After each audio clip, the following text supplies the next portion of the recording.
વલસાડ શહેરના ધરમપુર ચોકડી ઓવરબ્રિજ પાસે પોલીસની સતર્કતાને કારણે દારૂની હેરાફેરીનો એક મોટો પર્દાફાશ થયો છે. વલસાડ સિટી પોલીસે બાતમીના આધારે વોચ ગોઠવીને લાખોની કિંમતના વિદેશી દારૂના જથ્થા સાથે વેગન વેન્ટો કારને ઝડપી પાડી છે. પોલીસે કારમાંથી ભારતીય બનાવટની ઇંગ્લિશ વિસ્કીની કુલ 226 બોટલો 40.68 લીટર જપ્ત કરી છે, જેની કિંમત આશરે 90,825 થાય છે.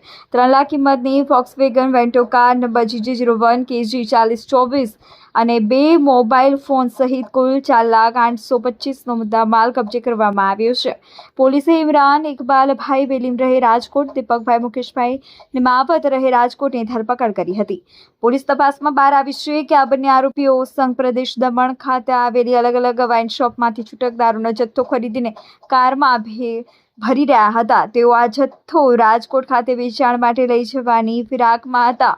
વલસાડ સિટી પોલીસના ASI ST આહિર અને તેમની ટીમ ધરમપુર ચોકડી પર ઓવરબ્રિજના ઉત્તર છેડે વોચ ગોઠવી આ ગુનાને પકડી પાડ્યો હતો. હાલમાં પોલીસે પ્રોહિબિશન એક્ટની વિવિધ કલમ હેઠળ ગુનો નોંધી કાયદેસરની કાર્યવાહી હાથ ધરી છે.